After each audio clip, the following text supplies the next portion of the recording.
Welcome to the first Hexel Anthologies booster trailer, where I, Trevo, the creator and facilitator, will be your guide to show off cards, lore, and strategies relevant to the upcoming booster pack for Hexel Anthologies, a new tactical trading card game, where players direct characters in dice-based combat and increase their odds with supporting productions, all powered by the budget cards that directly affect the amount of rolls a director can activate.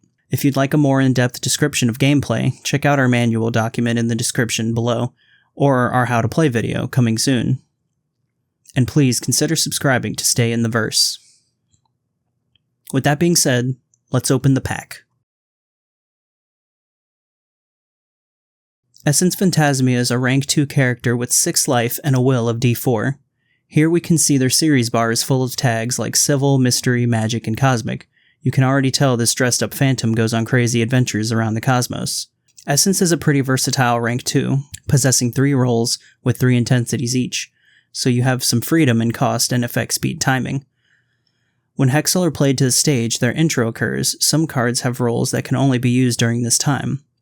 Essence Phantasmia can share one shuffled or retired production, element 2 plus art, magic, and/or stage, meaning this target's series bar must contain 2 or more of those series tags listed. This multi-intensity intro allows the director to choose the cost and timing of the role, in this case, a 0 budget cost role that can only be activated during the director's scene, and only once that scene, for that cost. 2 budget gems for the twist intensity, activatable during either scene and as many times as you have the budget gems for. This can be spent to flip face-down cards face forward. And 3 for pop, the highest base intensity, or speed. For example, if Essence uses a pop roll to retrieve a Hexel, your opponent can't activate an effect in response as a roll because it's not their scene turn, nor use a twist because neither are as fast as pop intensity. They would have to respond with another pop, thus using more of their budget. Fun fact, you can protect Hexel this way. Their intro now counts as a pop intensity, so rolls that would stop Hexel from going on stage now also need to be at that appropriate intensity, usually higher, for the opponent to contend with. Spare rolls that cannot have their rolls cancelled. And now this adventuring cosmonaut of trickery and illusion is securing its intro into the scene and gaining access to a production, extending your plays and thinning your studio, and possibly increasing your budget to boot. Next we have a typical burn roll where Essence targets a Hexel on stage and damages it by the result of the roll. However, the multi-intensity ensures you can chain twist and pop usages back to back even after you've used your once per turn scene roll version. You can even combo it into itself if you're feeling aggressive. Will you try to burn for all you can, or spend extra to speed up and make sure your opponent can't counter as easily? Or apply chip damage with your once per turn single cost roll, giving you some breathing room to use your other Hexel you're scene or on your opponent's before you reload. If a director happens to search a location with Essence's intro, this will synergize quite nicely. Essence can pair to a location element of Academy, Art, Magic, or Stage, then can share a shuffled production element of 4+ action, adventure, art, comedy, drama, magic, stage. Opening the floodgates for possibilities in the future. How many different targets could they pull when given such a grand scope? It all depends on how a director builds their studio. Opponents will not want to see him during the late game, with most studios running 20 budget. Essence's roles can potentially search 6 shuffled Hexel between them if the opponent has access to 20 budget. If a budget inflated deck of 40 did this, you better hope you have a counter in play. That's if the player can get to Essence in their inflated studio before you go on the offensive with a massive card advantage, but more on that later. He may not be a combat-savvy character, but Essence Phantasmia is a great rank 2 with a decent burn roll and amazing fetch and combo potential. We could see him extending studios as a splashable fantasy character in the future. Tickets on sale now.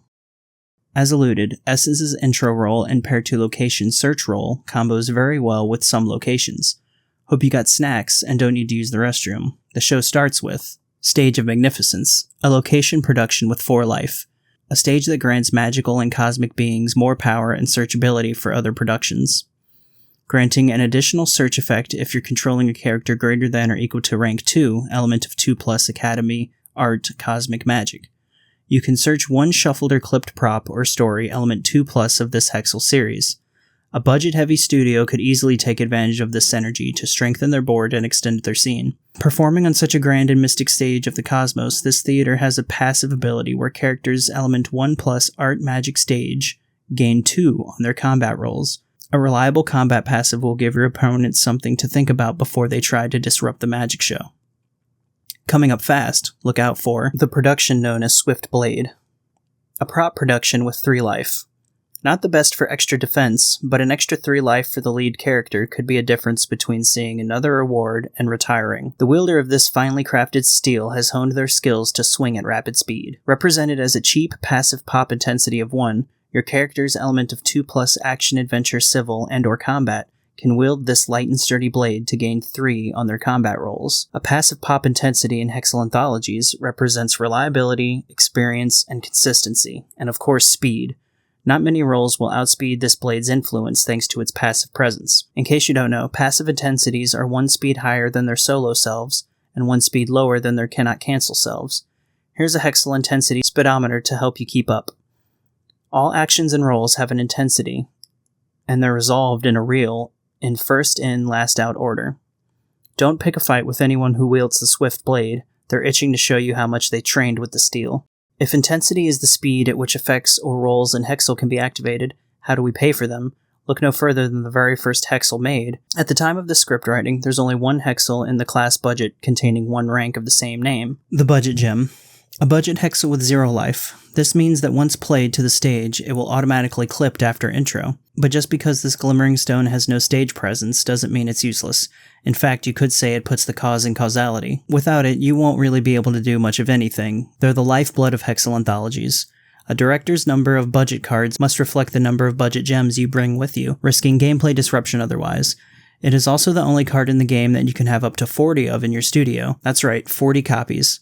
Each reload step, directors gain all their negative budget and combine it with their remaining positive budget. Players spend their budget to activate Hexal rolls on either turn when applicable. Keep in mind, a roll is only on your turn and once that turn. A twist is during either turn, and a pop is also during either turn, but faster than a twist.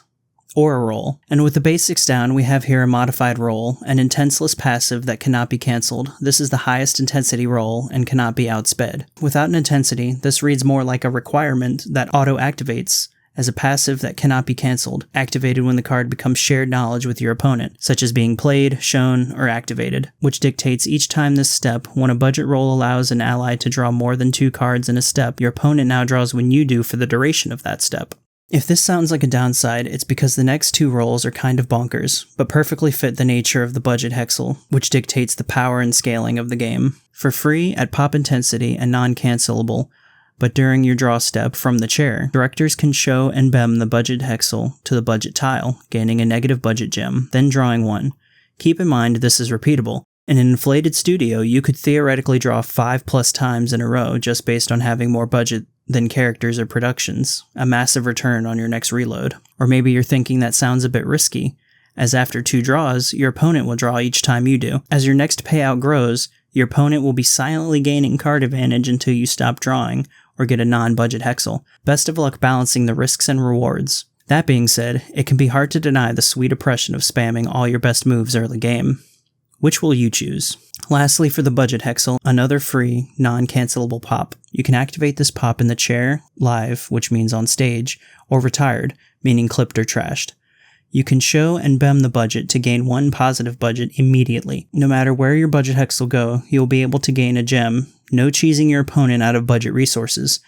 On the flip side, this means the more draw and mill power a studio has, the more likely they'll gain budget, essentially increasing the speed of the studio itself. It's essential to build a studio that has balance or a strategy that synergizes with the director's characters, productions, and budget amount. You don't want to deck out. Check the online manual for details and recommendations. Some games and worlds use energy, mana, card advantage, or the land itself to forward the narrative. Budget Hexal power the characters and productions in a director's studio. Directors guide the reality of that studio, and the stones influence those scenes and narrative into being, connecting the concepts across infinity, creating the Hexal Anthologies. Gateway to Infinity opens us up to this world, where thoughts, dreams, and reality are all the same. I hope everyone enjoys this tactical twist on trading card games. If you feel overwhelmed, you may want to take a reliable warrior with you. Meet Garkel, Angel Berserker. An ironclad rank 2 with 6 life and a whole number will of 6. That's right, when this character enters combat, they make no mistakes. However, this trained precision has altered this rendition of the character. In this version, the Angel Berserker must rely solely on combat and whatever else happens to be on the battlefield. Reliability in combat, but no special or secret abilities, just flavor text that reads, "A tempest of destruction with a heart beating for their people, provoked by the king's world, terror and conflict were plentiful, but when a true monster was slain, this life felt worth it," signifying that the warrior depicted, while oppressed and used for conflict and war by an oligarchical force, this sturdy Viking may have some solace in defeating other monsters around the corner. When that magnificent axe hits the stage, look out, it might just be action time. A story production with 3 life. Not all cards will be super complicated, and some cards might only serve specific purposes, so think about what strategies you'd like to pursue when deck building. Sometimes you may notice little references. We just can't help ourselves.